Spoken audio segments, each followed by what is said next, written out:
Hello আমার গল্পপ্রিয় বন্ধুরা, কেমন আছো সকলে? আশা করছি অনেক ভালো আছেন। তো বন্ধুরা, আমি মোহিনী আজ তোমাদের শোনাবো দারুণ একটি গল্প। তাই হেডফোন কানে লাগিয়ে বসে পড়ে যাও। গ্রামের নাম রূপপুর।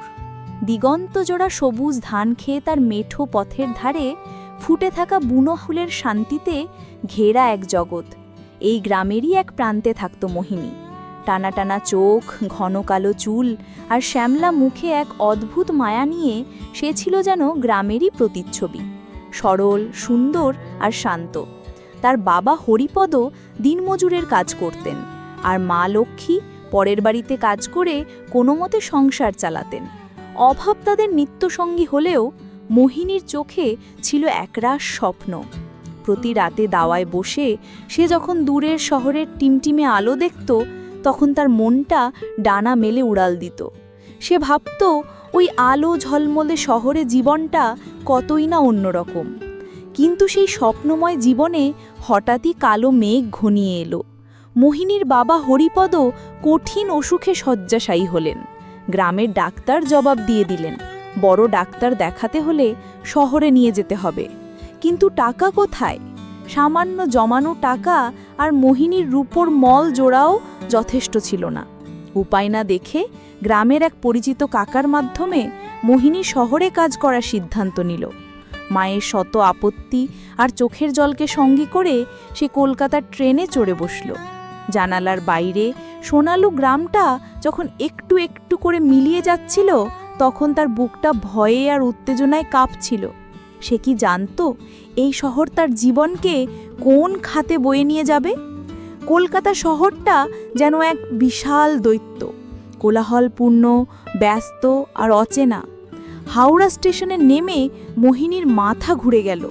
তার কাকা তাকে শহরের এক অভিজাত এলাকা বালিগঞ্জে এক বিশাল বাড়িতে নিয়ে এলেন। বাড়ির নাম শান্তিনিবাস, চৌধুরী বাড়ি। বাড়ির কর্ত্রী মিসেস শর্মিলা চৌধুরী ছিলেন একজন রাশভারী মহিলা। তিনি মোহিনীকে আপাদমস্তক মেপে নিয়ে বাড়ির কঠিন নিয়মকানুন বুঝিয়ে দিলেন। ঘর মোছা, বাসন মাজা থেকে শুরু করে রান্নাঘরে সাহায্য করা সবই করতে হবে। মাইনে সামান্য হলেও অসুস্থ বাবার মুখটা মনে করে মোহিনী সবকিছু মেনে নিল। চৌধুরী পরিবারে কর্তা মিস্টার অমিতাভ চৌধুরী, তার স্ত্রী শর্মিলা এবং তাদের একমাত্র ছেলে রাহুল থাকত। রাহুল তখন বিলেত থেকে ছুটিতে বাড়ি এসেছিল। প্রথম কয়েক মাস মোহিনীর খুব কষ্টে কাটল। শহরের জীবনের সাথে মানিয়ে নিতে তার ভীষণ অসুবিধে হচ্ছিল। গ্রামের সেই শান্ত পরিবেশের জন্য মন কেমন করত। মিসেস চৌধুরীর কড়া শাসন আর অন্য কাজের লোকেদের টিপ্পনি ছিল তার নিত্যসঙ্গী। এই কঠোর রুটিনের মধ্যেই এক পশলা বৃষ্টির মতো তার জীবনে এলো রাহুল। সে ছিল তার বাবা মায়ের থেকে সম্পূর্ণ আলাদা, শান্ত, ভদ্র এবং কিছুটা একাকী। একদিন সন্ধ্যায় বাগানে কাজ করার সময় হঠাৎ কালবৈশাখী ঝড় উঠলে মোহিনী বারান্দায় আশ্রয় নেয়। সেখানেই দাঁড়িয়ে বৃষ্টি দেখছিল রাহুল। মোহিনীকে দেখে সে মৃদু হেসে তার নাম জিজ্ঞেস করে। সেই প্রথম চৌধুরী বাড়িতে কেউ তার সাথে এত সুন্দর করে কথা বলল। এরপর থেকেই তাদের মধ্যে ধীরে ধীরে কথা শুরু হলো।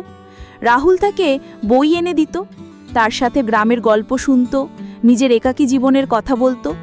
মোহিনী রাহুলের মধ্যে এমন একজনকে খুঁজে পেল যে তাকে শুধু কাজের মেয়ে হিসাবে নয়, একজন মানুষ হিসেবে সম্মান করত। নিজের অজান্তেই মোহিনীর মনে রাহুলের জন্য এক বিশেষ জায়গা তৈরি হতে শুরু করল। তাদের সম্পর্কটা গভীর হতে বেশি সময় লাগল না। রাতের নিস্তব্ধতায় তারা লুকিয়ে দেখা করত। রাহুল তাকে গিটার বাজিয়ে গান শোনাত, তার বিলেতের গল্প বলতো। একদিন রাতে আবেগের এক মুহূর্তে রাহুল মোহিনীর হাত ধরে বলল, মোহিনী, আমি জানি না এটা কিভাবে হলো, কিন্তু আমি তোমাকে ভালোবেসে ফেলেছি। তোমার সরলতা, তোমার সত্যতা আমাকে মুগ্ধ করে। আমি জানি আমাদের মধ্যে অনেক তফাৎ, কিন্তু ভালোবাসা তো কোনো বাধা মানে না। মোহিনীর চোখে আনন্দাশ্রু চলে এলো। সেও তার ভালোবাসার কথা স্বীকার করল। সেই রাতে তারা একে অপরকে প্রতিশ্রুতি দিল, কোনোদিন একে অপরকে ছেড়ে যাবে না। তাদের ভালোবাসা আরও গভীর হলো। মোহিনী তার সর্বস্ব রাহুলকে উজাড় করে দিল, এই বিশ্বাসে যে এই ভালোবাসাই তার জীবনের সবচেয়ে বড় প্রাপ্তি। কিন্তু স্বপ্নেরও শেষ থাকে। রাহুলের ছুটি শেষ হয়ে আসছিল এবং তার আচরণেও পরিবর্তন আসতে শুরু করলো। সে আগের মতো আর সময় দিত না, বন্ধুদের সাথে পার্টিতে ব্যস্ত থাকত। একদিন রাহুলের বন্ধুরা বাড়িতে এলে তাদের সামনেই রাহুল মোহিনীকে কাজের লোক বলে পরিচয় দিল। কথাটা একটা ধারালো ছুরির মতো মোহিনীর বুকে বিঁধল। এর কিছুদিন পরেই মিসেস শর্মিলা রাহুলের জন্য এক ধনী শিল্পপতির মেয়ে রিয়ার সাথে তার বিয়ে ঠিক করলেন। রাহুল মোহিনীকে বোঝানোর চেষ্টা করল যে সে শুধুমাত্র বাবা মায়ের মন রাখার জন্য এসব করছে, কিন্তু তার ভালোবাসা শুধু মোহিনীর জন্যই। ঠিক এই সময়টাতেই মোহিনী বুঝতে পারল সে মা হতে চলেছে। তার শরীরে রাহুলের ভালোবাসার চিহ্ন। সে ভেবেছিল এই খবরটা শুনে হয়তো রাহুল সব বাধা অগ্রাহ্য করে তাকে গ্রহণ করবে, কিন্তু তার ভাবনা ভুল ছিল। এক রাতে যখন সে রাহুলকে এই খবরটা দিল, তখন রাহুলের মুখ ভয়ে ফ্যাকাশে হয়ে গেল। সে চিৎকার করে বলল, এটা অসম্ভব, এই সন্তানের সাথে আমার কোনো সম্পর্ক নেই। তুমি একটা কাজের মেয়ে, আর তোমার জায়গাও সেখানেই। টাকা পয়সার লোভে তুমি আমার জীবনটা নষ্ট করতে চাইছো। মোহিনীর পায়ের তলার মাটি সরে গেল। যে মানুষটাকে সে তার জীবনের সব কিছু ভেবেছিল, সেই মানুষটার মুখেই কথাগুলো সে বিশ্বাস করতে পারছিল না।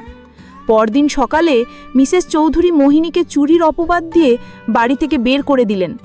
অসহায় গর্ভবতী মোহিনী যখন শেষবারের মতো রাহুলের দিকে তাকালো, তখন রাহুল মুখ ফিরিয়ে নিল। তার চোখে ছিল শুধু ঘৃণা আর অবহেলা।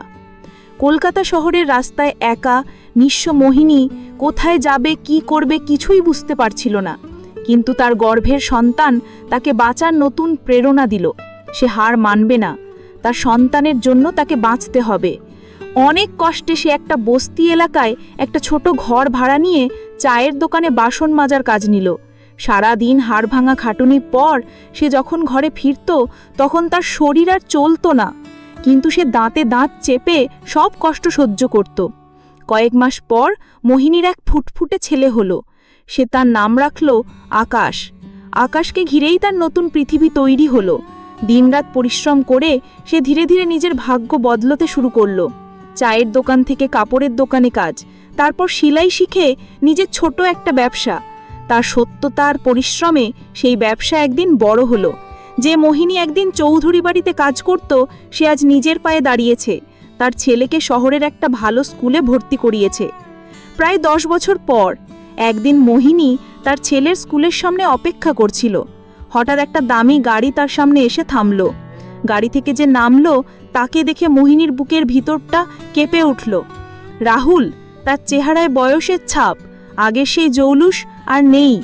মোহিনীকে দেখে তার চোখেও ফুটে উঠল বিস্ময় আর গভীর অপরাধ বোধ। রাহুল কাঁপা কাঁপা গলায় জিজ্ঞেস করল, মোহিনী, তুমি এখানে?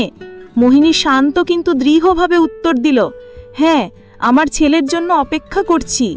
ঠিক তখনই আকাশ দৌড়ে এসে মোহিনীকে জড়িয়ে ধরে বলল, মা চলো বাড়ি যাই। রাহুল অপলক দৃষ্টিতে আকাশের দিকে তাকিয়ে থাকল। তার চোখ দিয়ে জল গড়িয়ে পড়ল। সে ফিসফিস করে জিজ্ঞেস করল, ও কি আমার? মোহিনী তাকে কথা শেষ করতে দিল না। সে আকাশের মাথায় হাত রেখে বলল, না, ও শুধু আমার ছেলে, আমার আকাশ। ওর পরিচয়ের জন্য কোনো চৌধুরী পদবীর দরকার নেই। এই বলে মোহিনী তার ছেলের হাত ধরে নিজের নতুন জীবনের পথে এগিয়ে গেল। পেছনে পড়ে রইল রাহুল, তার অসম্পূর্ণ ভালোবাসা আর একরাশ অনুশোচনা নিয়ে। মোহিনী সেদিন বুঝতে পেরেছিল সে রাহুলকে হারিয়ে আসলে নিজেকে খুঁজে পেয়েছে। যে ভালোবাসা আত্মসম্মান কেড়ে নেয় তা ভালোবাসা নয়। রূপপুর গায়ে সেই সহজ সরল মেয়েটি আজ শহরের বুকে এক স্বনির্ভর শক্তিশালী নারী, যার পরিচয় তার নিজের কর্মে, তার মাতৃত্বে। বন্ধুরা, আজকের গল্পটি এই পর্যন্তই। দেখা হচ্ছে আগামী নতুন কোনো ভিডিওতে। ততক্ষণ সবাই ভালো থাকবেন।